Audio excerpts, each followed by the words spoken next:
da cooperação internacional, disposições gerais. A cooperação jurídica internacional é regida por tratado de que o Brasil faz parte e tem que observar algumas regras.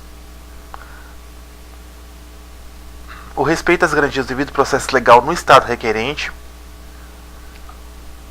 Houve a garantia do devido processo legal no Estado requerente? A pergunta fica. A segunda, a igualdade tem que haver igualdade de tratamento entre brasileiros e estrangeiros, sejam residentes ou não no Brasil, em relação ao acesso à justiça e à tramitação dos processos, assegurando-se assistência judiciária aos necessitados. A publicidade processual, exceto, obviamente, nas hipóteses de sigilo previstas na legislação brasileira ou na do Estado requerente. A existência de autoridade central tem que ter a autoridade central para recepção e transmissão de pedidos de cooperação. A espontaneidade na transmissão de informações a autoridades estrangeiras. Na ausência de tratado, a cooperação jurídica internacional pode realizar-se com base em reciprocidade, manifestada por via diplomática. Não se exige a reciprocidade para homologação de sentença estrangeira. Então, para a homologação de sentença estrangeira não se exige a reciprocidade referida no parágrafo 1º. Na cooperação jurídica internacional não se admite a prática de atos que contrariem ou que produzam resultados que sejam incompatíveis com as normas fundamentais que regem o Estado brasileiro. O Ministério da Justiça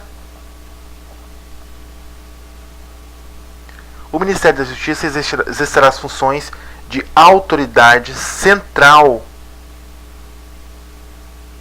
na ausência de designação específica.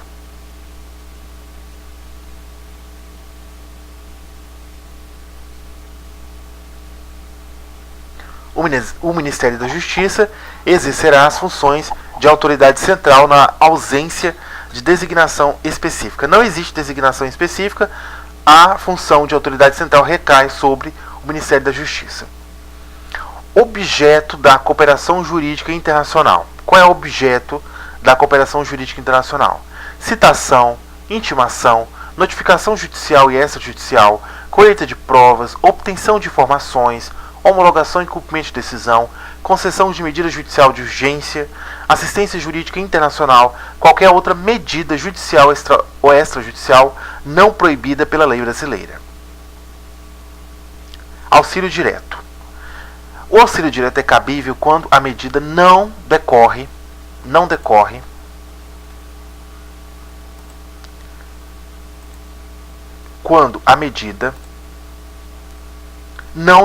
diretamente de decisão de autoridade jurisdicional estrangeira a ser submetida a juízo de deliberação no Brasil. Então, o auxílio direto, ele é direto simplesmente por não decorrer diretamente de decisão de autoridade jurisdicional estrangeira a ser submetida a juízo de deliberação no Brasil. Não precisa. O que está acontecendo?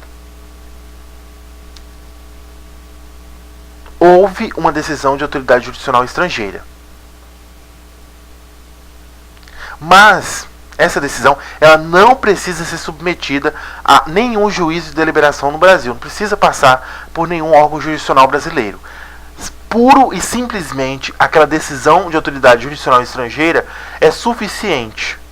Então, o auxílio direto, essa medida a ser tomada não decorre diretamente de decisão de autoridade jurisdicional estrangeira ainda a ser submetida a juízo de deliberação no Brasil. Então, por isso que é direta. A solicitação de auxílio direto ela vai ser encaminhada pelo órgão estrangeiro interessado nesse auxílio direto para quem? Para a autoridade central, que é, na ausência, né, de designação específica, é o Ministério da Justiça. Então, a solicitação de auxílio direto deve ser encaminhada pelo órgão estrangeiro interessado à autoridade central, cabendo ao Estado requerente assegurar que sejam autênticos e também que seja claro o pedido e não o Estado brasileiro. Além dos casos previstos em tratados de que o Brasil faz parte, o auxílio direto tem os seguintes objetos. Objetos do auxílio direto. Tem um objeto da cooperação jurídica internacional, que é citação, intimação, notificação, judicial, extrajudicial, colheita de provas, obtenção de informação, homologação, cumprimento de decisão, concessão de medida judicial de urgência, assistência jurídica internacional, qualquer outra medida judicial ou extrajudicial não proibida pela lei brasileira. Então esse é o objeto da cooperação jurídica internacional. Agora tem o objeto do auxílio direto, que é obtenção e prestação de informações sobre o ordenamento jurídico e sobre processos administrativos ou jurisdicionais findos ou em curso, colheita de provas, salvo se a medida for adotada em processo em curso no estrangeiro de competência exclusiva de autoridade judiciária brasileira. Então, presta atenção aqui.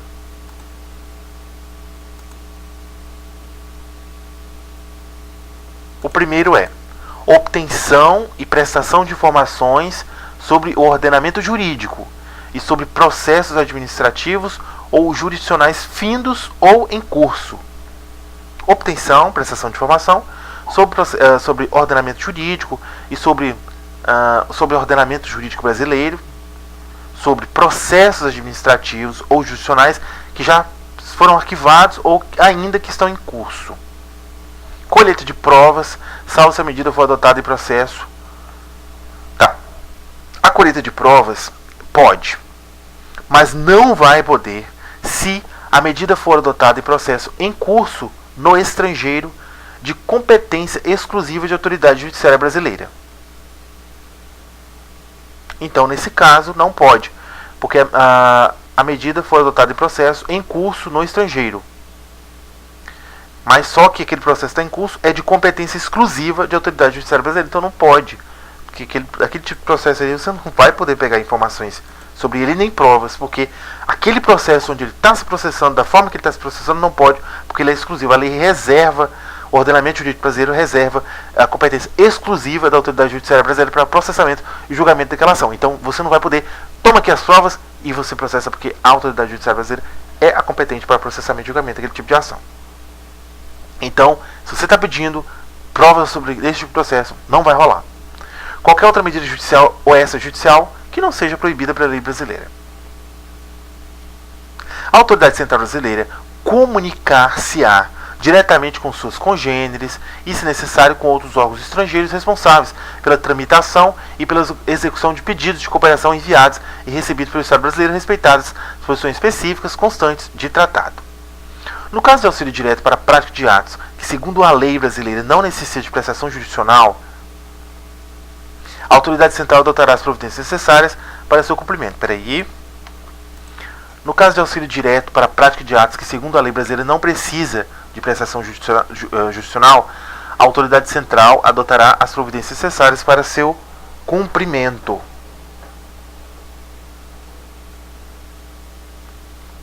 Recebido o pedido de auxílio direto passivo, a autoridade central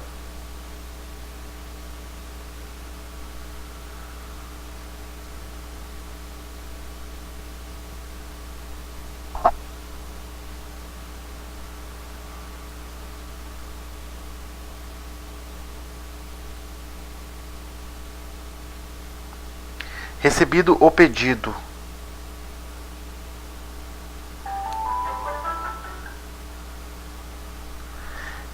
pedido de auxílio direto passivo, a autoridade central o encaminhará à AGU, que requererá em juízo a medida solicitada.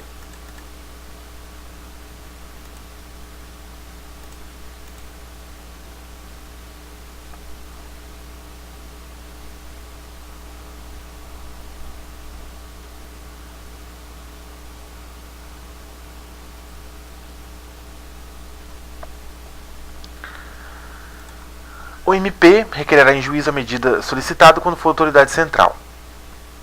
Então, recebeu o pedido de auxílio direto passivo, a autoridade central vai encaminhar o pedido à AGU para que requeira em juízo a medida solicitada. O MP requererá em juízo a medida solicitada quando for autoridade central. Compete, não precisa nem pedir a outra pessoa, porque o próprio MP tem legitimidade para poder entrar com o pedido de auxílio direto. Compete ao juiz federal, no lugar em que deva ser executada a medida apreciar, pedido de auxílio direto passivo que demande prestação de atividade jurisdicional. Ok, carta rogatória. O procedimento da carta rogatória perante o STJ é de jurisdição contenciosa, não é voluntária, é de jurisdição contenciosa e deve assegurar às partes as garantias do devido processo legal. Então vamos lá. Procedimento.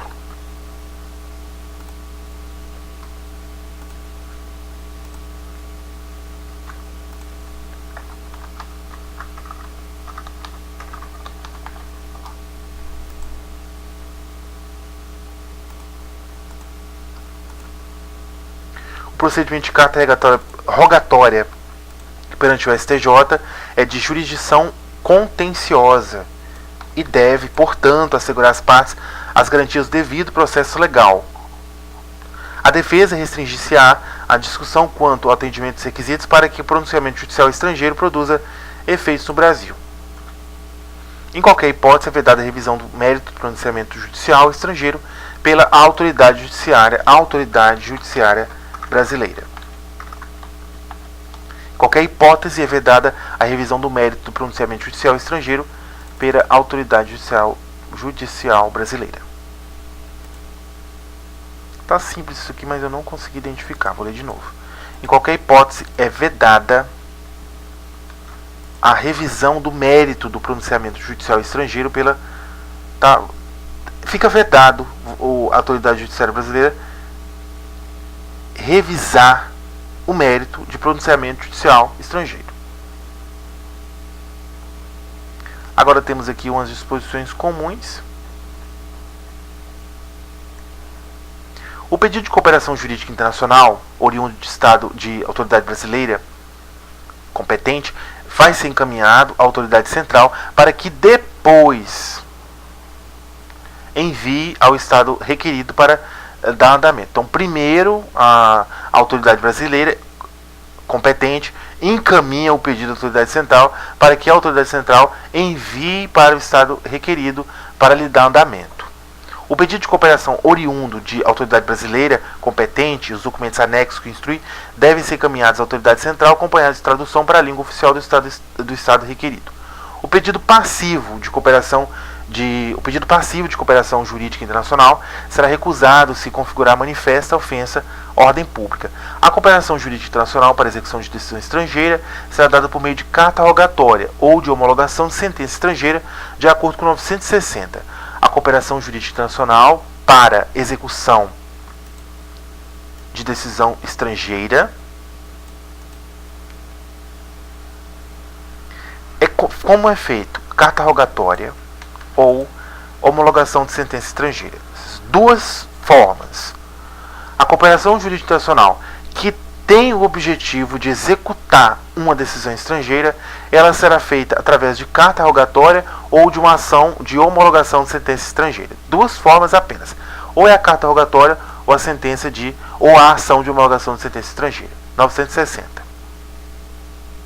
Considera-se autêntico o documento que instrui o pedido de cooperação jurídica internacional, inclusive tradução para a língua portuguesa, quando encaminhado ao Estado brasileiro por meio de autoridade central ou por via diplomática, dispensando-se a juramentação, autenticação ou qualquer procedimento de legalização. O disposto no caput não impede, quando necessária, a aplicação pelo Estado brasileiro do princípio da reciprocidade de tratamento. Competência interna.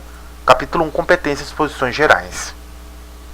As causas cíveis são processadas e decididas pelo juízo nos limites de sua competência. Causas cíveis são processadas e decididas pelo juízo nos limites de sua competência, ressalvado às partes o direito de instituir juízo arbitral. Obviamente que na forma da lei, né? Não vai ser de qualquer jeito. Então, as causas cíveis são processadas e decididas pelo juiz nos limites de sua competência, ressalvado às partes o direito de instituir juízo arbitral. Quando a competência é determinada no momento do registro ou da distribuição da PI. Quando a competência é determinada no momento do registro ou da distribuição da PI. Sendo irrelevantes as modificações de fato ou de direito ocorridas posteriormente. Sendo irrelevantes modificações de estado de fato ou de direito ocorridas posteriormente, salvo quando suprimirem órgão jurisdicional ou alterarem a competência absoluta. Quando a competência é determinada? No momento do registro ou da distribuição da petição inicial, sendo irrelevantes as modificações de do estado de fato ou de direito ocorridas posteriormente, salvo quando suprimirem o órgão jurisdicional ou alterarem a competência absoluta. Obedecidos os limites estabelecidos pela Constituição, a competência determinada pelas normas previstas no CPC, legislação especial, normas de organização judiciária e ainda no que couber pelas constituições dos Estados. Tramitando o processo perante outro juízo, os autos serão remetidos ao juízo federal competente se nele intervier a União, suas empresas públicas, entidades autárquicas, fundações ou Conselho de Fiscalização de Atividade Profissional, na qualidade de parte ou de terceiro interveniente, exceto as ações de recuperação judicial, falência, insolvência civil, acidente de trabalho, justiça eleitoral, justiça do trabalho. Tramitando o processo perante outro juízo, os autos serão remetidos ao juízo federal competente se ele intervier a União, suas empresas públicas, entidades autárquicas e fundações ou Conselho de Fiscalização de Atividade Profissional, na qualidade de parte ou de terceiro interveniente, exceto as ações. Então o que está acontecendo aqui? Tem um processo, esse processo está tramitando por um juízo que não é o juízo federal, porque a Constituição estabelece que ações em que tem parte, que é parte a União ou está intervindo, União, empresa pública, entidade autárquica, nacional, Conselho de Fiscalização de Atividade Profissional, todos esses são de competência do juízo federal, seja na qualidade de parte ou de terceiro interveniente. Então, toda vez que estiver tramitando um processo que não é o juízo federal, então automaticamente esse processo tem que ser remetido ao juízo federal. Agora, tem exceções. Quais são as exceções? São processos de recuperação judicial,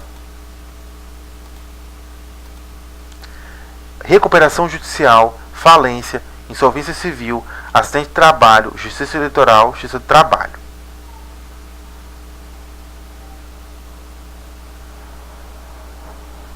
Recuperação judicial, falência, insolvência civil, processa-se na justiça comum estadual. Recuperação judicial, falência, insolvência civil no estadual. Acidente de trabalho, justiça do trabalho, trabalho. E eleitoral, eleitoral. Então, recuperação judicial, falência, insolvência civil, estadual. Recuperação judicial, falência, insolvência civil, estadual. Acidente de trabalho, trabalho, trabalho. E eleitoral, eleitoral. Os autos não serão remetidos se houver pedido cuja apreciação seja de competência do juízo perante o qual foi proposta a ação. Nessa hipótese, ao não admitir acumulação de pedidos em razão da incompetência para apreciar qualquer deles, não examinará o mérito daquele em que exista interesse da União, de suas entidades autárquicas ou de empresas públicas. O juízo federal restituirá os autos ao juízo estadual sem suscitar conflito se o ente federal cuja presença ensejou a remessa for excluído do processo. O juízo federal restituirá os autos ao juízo estadual sem suscitar conflito se o ente federal cuja presença ensejou a remessa for excluído do processo. Então, peraí. Os autos não serão remetidos se houver pedido cuja apreciação seja de competência do juízo perante o qual a ação foi proposta. Então, está na justiça estadual, os autos não serão remetidos se houver pedido cuja apreciação seja de competência do juízo perante o qual a ação for proposta. Você olhando aquele processo, você acha que ele tem que ser remetido para a Justiça Federal, porque tem naquele processo a União. Beleza. Mas tem um pedido que a apreciação daquele pedido não é de competência do juiz federal. A apreciação daquele pedido é de competência perante o qual a ação foi proposta. Então, neste caso, os autos não serão remetidos ao juiz federal, porque o juízo perante o qual a ação foi proposta precisa falar sobre aquele pedido, precisa fazer a prestação judicial sobre aquele pedido. Nessa hipótese, o juízo, perante o qual a ação foi proposta, ao não admitir acumulação de pedidos em razão da incompetência para apreciar qualquer deles, não examinará o mérito. Tá, ele não vai admitir a acumulação de pedidos dele com da União, porque ele vai alegar que eu sou incompetente para apreciar esse pedido, não é minha competência. Então ele não vai examinar o mérito, porque ele já se declarou incompetente.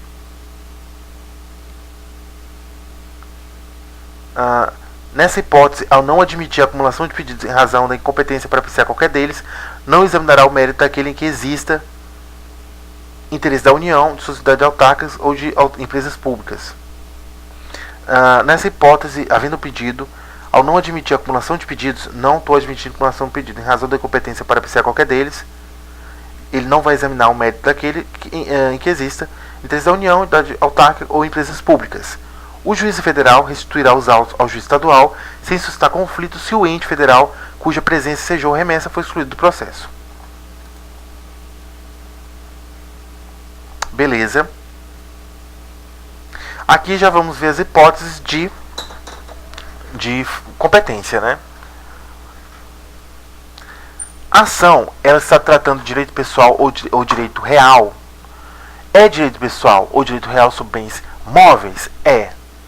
É direito pessoal ou direito real sobre bens móveis? É. Então qual é o local para ser proposta a ação? Domicílio do réu, via de regra. Em se tratando de direito pessoal ou direito real de bens móveis, domicílio do réu. Direito pessoal ou direito real, bens móveis, domicílio do réu. Réu, mais de um. Tem mais de um domicílio. Qualquer um. Mais de um, qualquer um. Incerto ou desconhecido. Não sabe.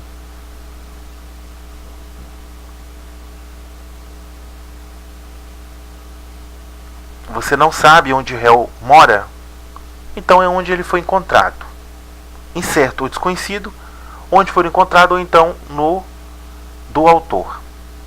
Mais de um, qualquer um. Incerto ou desconhecido, onde for encontrado, ou no do autor. Não tem domicílio nem residência no Brasil, pois não tem domicílio e nem residência no Brasil, carta no do autor.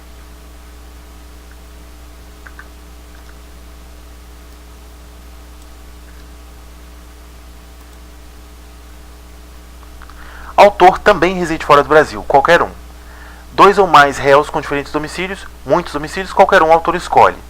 A execução fiscal, domicílio do réu, residência ou onde for encontrado. Então, direito pessoal, direito real de bens imóveis, regra, domicílio do réu. Ele tem mais de um, qualquer um. É incerto ou desconhecido, onde for encontrado ou no do autor. Não tem domicílio em residência do Brasil, no do autor. Autor reside fora do Brasil, qualquer um. Dois ou mais com diferentes domicílios, qualquer um autor escolhe. Então a gente tem qualquer um, qualquer um, qualquer um. Quais são as hipóteses de qualquer um?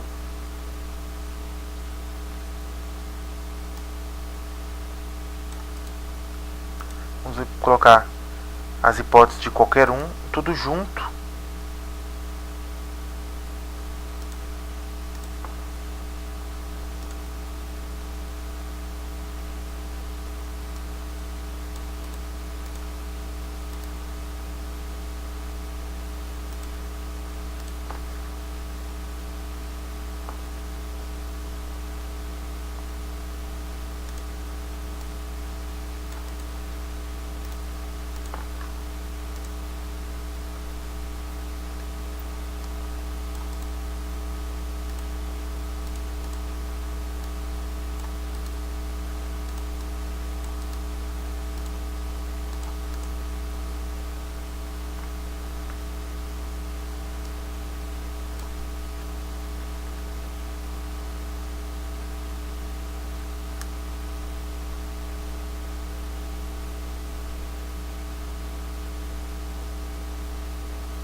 Mais de um, qualquer um. Dois ou mais ou com diferentes domicílios, qualquer um.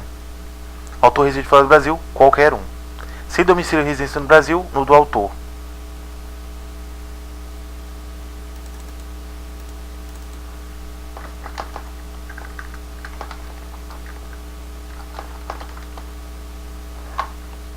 incerto desconhecido, onde for encontrado, ou no do autor.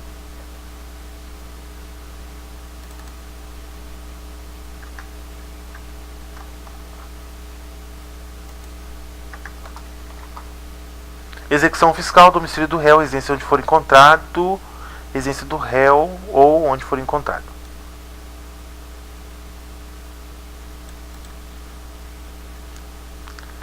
Então, direito real, direito pessoal, bens móveis, domicílio do réu. Mais de um, qualquer um. Dois ou mais com diferentes domicílios, qualquer um. Dois ou mais com diferentes domicílios, qualquer um. São muitos, então qualquer um. Autor também reside fora do Brasil, qualquer um, qualquer um. Sem domicílio e residência no Brasil, do réu, no do autor. Incerto desconhecido, onde for encontrado, ou no do autor. Execução fiscal, domicílio do réu, residência onde for encontrado. Direito real de bens imóveis, situação da coisa. Direito real sobre bens imóveis, direito real de bens imóveis, situação da coisa. Via de regra, situação da coisa. Se o litígio não recair sobre direito de propriedade, vizinhança, servidão, divisão e demarcação de terras e de enunciação de obra nova, direito de propriedade, vizinhança, servidão, divisão, demarcação de terras, enunciação de obra nova, se o litígio não recair sobre direito de propriedade, vizinhança, servidão, divisão, demarcação de terras, enunciação de obra nova, propriedade, vizinhança, servidão, divisão, demarcação de terras, enunciação de obra nova, o autor pode optar pelo foro do domicílio do réu ou pelo foro de eleição, quando não recair sobre litígio que verse sobre direito de propriedade, vizinhança, servidão, divisão, demarcação de terras, enunciação de obra nova. Ação possessória imobiliária é na situação da coisa cujo juízo tem competência absoluta. Grifa, pinta de vermelho, repete. Apesar de isso aqui eu já saber, mas é bom ficar atento. A possessória imobiliária é na situação da coisa. Você não pode alterar. O juízo tem competência absoluta na ação possessória imobiliária, ponto. Ação possessória imobiliária é a situação da coisa cujo juízo tem competência absoluta. Ação possessória imobiliária é a situação da coisa cujo juízo tem competência absoluta. Ação possessória imobiliária é a situação da coisa cujo juízo tem competência absoluta. Ação possessória imobiliária é a situação da coisa cujo juízo tem competência absoluta. Ação possessória imobiliária é a situação da coisa cujo juízo tem competência absoluta. O foro do domicílio do autor da herança no Brasil. Foro do domicílio do autor da herança no Brasil. Foro do domicílio do autor da herança no Brasil. É o competente para inventário, partilha, arrecadação, cumprimento de disposições de última vontade, impugnação, anulação de partilha judicial e para todas as ações em que o espólio for réu, ainda que o óbito tenha ocorrido no estrangeiro. O foro de domicílio do autor da herança no Brasil, foro do domicílio do autor da herança no Brasil, é o competente para inventário, partilha, arrecadação, cumprimento de disposição de última vontade, impugnação, anulação de partilha extrajudicial e para todas as ações em que o espólio for réu, ainda que o óbito tenha ocorrido no estrangeiro. Se o autor da herança não possuía domicílio certo, é competente. Foro de situação dos bens imóveis. Primeiro os imóveis, depois, se tiver bens imóveis em diferentes domicílios, qualquer desses. Não há bens imóveis, o foro do local de qualquer dos bens do espólio. Então, a ação ela persegue os bens. Primeiro ela persegue os bens imóveis. Se tiver bens imóveis em diferentes lugares, qualquer desses lugares, não importa, porque ela persegue os bens imóveis.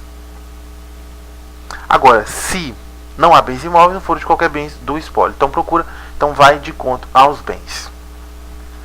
A ação em que o ausente é réu deve ser proposta no foro de seu último domicílio. O ausente é réu. Tem uma ação e o ausente é réu nessa ação. Ela deve ser proposta no foro de seu último domicílio, que também é competente, o último domicílio é competente também para arrecadação, inventário, partilha e cumprimento de disposições testamentárias. A ação em que o incapaz é réu deve ser proposta no foro do domicílio de seu representante ou assistente. É competente o foro de domicílio do réu para as causas em que seja autora a união. Se a união for a demandada, a ação poderá ser proposta no foro de situação de domicílio do autor de ocorrência do ato ou fato que originou a demanda ou de situação da coisa ou no Distrito Federal. Se a união for demandada, a ação poderá ser proposta no foro de domicílio do autor, no da ocorrência do ato ou fato, que originou a demanda, no de situação da coisa ou no Distrito Federal. É competente o foro de domicílio do réu para as causas em que seja o autor Estado ou no Distrito Federal. Só um minutinho.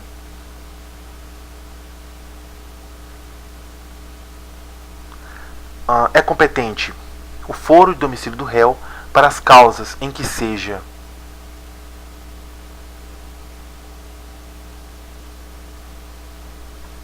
competente o foro do domicílio do réu para as causas em que seja autor do Distrito do Estado ou Distrito Federal. Então, domicílio do réu, né? Se o Estado ou o Distrito Federal for demandado, a ação pode ser proposta no foro do domicílio do autor mesmo, no de ocorrência do ato ou fato que originou a demanda, ou no de situação da coisa, ou na capital do respectivo ente federado. Então, o que está acontecendo? O Estado, o DF, é o demandado. A ação pode ser proposta primeiramente no foro do domicílio do autor. Foro do domicílio do autor, onde o autor mora.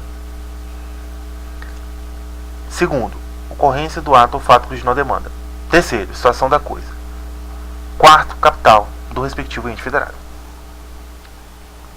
Agora vem as competências também definidas.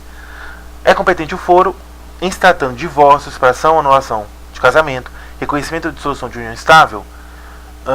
É competente o foro domicílio do guardião de filho incapaz. Onde está morando o guardião do filho incapaz? O pai ficou com o filho? Ele que é o guardião do filho incapaz? Então é lá que vai se processar o divórcio. No domicílio do guardião de filho incapaz. Eles não tiveram filho. Não tiveram filho. Não tem filho. Não tiveram filho ou não tem menor incapaz. Não tem filho incapaz. Nesse caso, é no último domicílio do casal. Então vamos supor, eles moravam em Mucuri e o cara foi embora e a mulher ficou na casa. Então, a ação deve ser proposta em Mucuri, que é o último domicílio do casal. Se nenhuma das partes residir no antigo domicílio do casal, vai ser proposta no domicílio do réu. Cada um foi embora para uma cidade, então a ação deve ser processada no lugar para onde o réu foi morar. Uma ação de alimentos. Então, local, domicílio ou residência do alimentando. Quem está precisando do alimento. Do lugar onde está a sede, em se tratando de pessoa jurídica, onde está a sede. Pessoa jurídica, onde está a sede. Do lugar onde se acha agência ou sucursal, em obrigações em que a pessoa jurídica contraiu. Pessoa jurídica, sede. Pessoa jurídica, sede. Obrigações que a pessoa jurídica contraiu, o lugar é onde se acha agência ou sucursal. Sociedade ou associação sem personalidade jurídica, do lugar onde exerce suas atividades. Do lugar para a ação em que se lhe exigiu o cumprimento, onde a obrigação deve ser satisfeita. Agora, essa daqui é muito importante, porque eu já caí numa pegadinha dessa. Em se tratando de causa que veste sobre direito previsto no respectivo estatuto do idoso, é onde ele mora, é a residência do idoso. É na residência do idoso, porque ele é muito velho, não pode estar se locomovendo. Da sede da serventia notarial ou de registro para ação de reparação de dano ou por ato praticado em razão do ofício. Do lugar do ato ou fato para ação de reparação de dano, ato ou fato. Para ação em que for réu, administrador, gestor de negócios alheios, ato ou fato. Lugar do ato ou fato em que for réu, administrador ou gestor de negócios alheios. Domicílio do autor ou do local do fato para ação de reparação de dano sofrido em razão de delito ou acidente de veículos, inclusive aeronaves. Inclusive aeronaves. Não é excluindo, não. É inclusive aeronaves.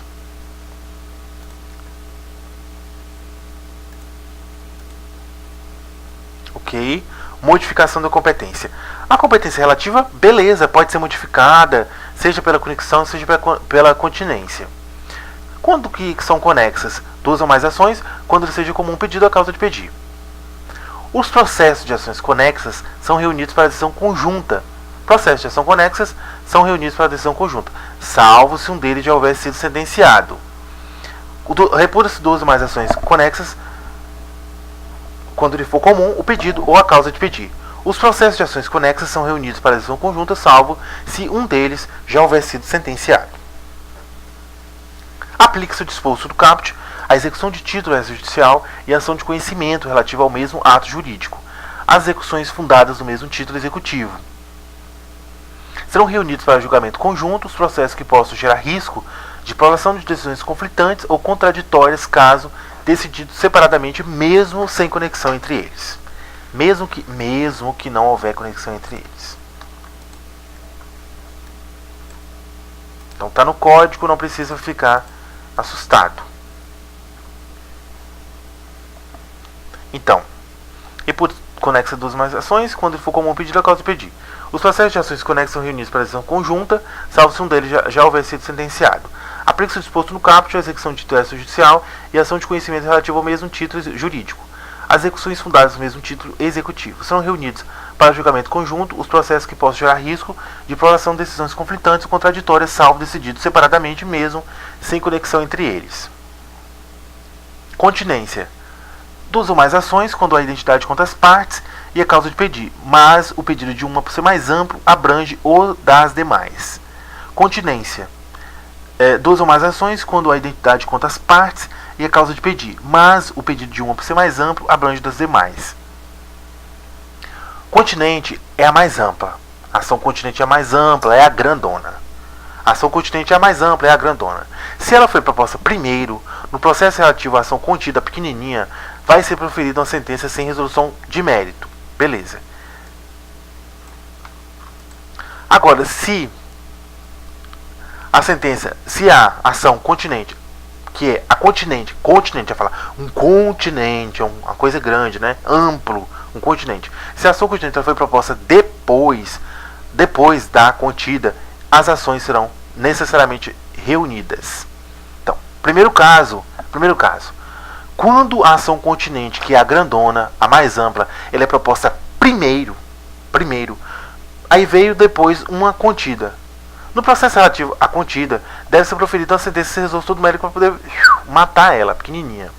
Agora, se a grandona vier depois, você vai pegar a pequena e unir com a grandona, que é a continente. Você vai pegar a contida e reunir com a continente, que é a grandona. A reunião das ações propostas em separado deve ser feita no juízo pré-evento, ou seja, onde a petição inicial for registrada ou distribuída, onde serão decididas simultaneamente. O registro ou a distribuição da petição inicial torna pré-evento o juízo. Respondeu o 58. Se o imóvel se achar situado em mais de um estado, comarca, seção ou subseção judiciária, a competência territorial do juízo pré-evento se estende sobre a totalidade do imóvel. Começou em Nanuque e terminou lá em Teixeira de Freitas. Não importa. A competência territorial do juiz pré-evento se estende sobre a totalidade do imóvel. Não tem pedaço aqui, não. Eu decido um pedaço aqui na Bahia, o outro decide no Espírito Santo. Não. Então a competência ela vai de encontro ao imóvel até o finalzinho do imóvel. A ação acessória será proposta no juiz competente para a ação principal. A competência determinada em razão da matéria, da pessoa, da função, é inderrogável por convenção das partes. Matéria determinada em razão da matéria, da pessoa ou da função é inderrogável por convenção das partes. As partes podem modificar a competência em razão do valor e do território, do valor e do território, elegendo foro onde será proposta a ação oriunda de direitos e obrigações. A eleição de foro só produz efeito quando constar de instrumento escrito e aludir expressamente a determinado negócio jurídico. O foro contratual obriga os herdeiros sucessores das partes. Antes da citação, a cláusula de eleição do foro, se abusiva, pode ser reputada ineficaz de ofício pelo juiz que determinará a remessa dos autos ao juízo do foro de domicílio do réu. Citado, incumbe ao réu alegar a abusividade da causa de eleição de foro na contestação sob pena de preclusão. Vamos lá, de novo, repetindo, porque ficou muito embolado, não deu para entender direito.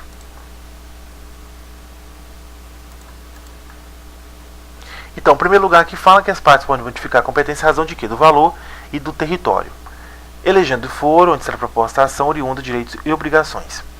A eleição de foro só produz efeito quando constar de instrumento escrito e aludir expressamente a determinado negócio jurídico. O foro contratual obriga os herdeiros e sucessores das partes. Antes da citação, a cláusula de eleição do foro, se abusiva, pode ser reputada ineficaz de ofício pelo juiz que determinará a remessa dos autos ao juízo do foro de domicílio do réu. Citado, incumbe ao réu alegar abusividade da cláusula de eleição de foro na contestação sob pena de preclusão. Incompetência. As incompetências, duas incompetências, absoluta ou relativa, serão alegadas como questão preliminar de contestação. A incompetência absoluta pode ser alegada em qualquer tempo e grau de jurisdição e deve ser declarada de ofício. Após a manifestação da parte contrária, o juiz decidirá imediatamente a alegação de incompetência. Após a manifestação da parte contrária, o juiz decidirá imediatamente a alegação de incompetência. Caso a alegação de incompetência seja acolhida, os autos serão remetidos ao juízo competente. Salvo decisão judicial em sentido contrário, serão conservados os efeitos de decisão proferida pelo juízo competente até que outra seja proferida, se for o caso, pelo juízo competente. A competência relativa será prorrogada se o réu não alegar a incompetência em preliminar de contestação.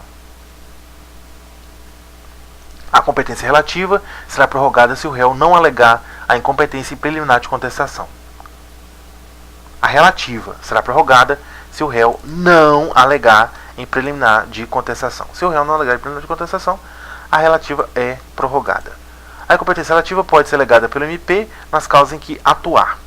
Há conflito de competência quando 2 ou mais juízes declaram competentes, ou 2 ou mais juízes declaram incompetentes, atribuindo um ao outro a competência. Ou entre 2 ou mais juízes surge controvérsia acerca de reunião ou separação de processos. O juiz que não acolher a competência declinada deverá suscitar o conflito, salvo se atribuir a outro juízo.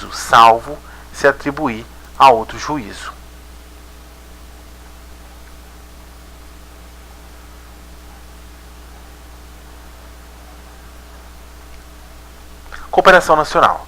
Aos órgãos do Poder Judiciário Estadual Federal, especializado comum em todas as instâncias e graus de jurisdição, inclusive aos tribunais superiores, incumbe o dever de recíproca cooperação por meio de seus magistrados e servidores.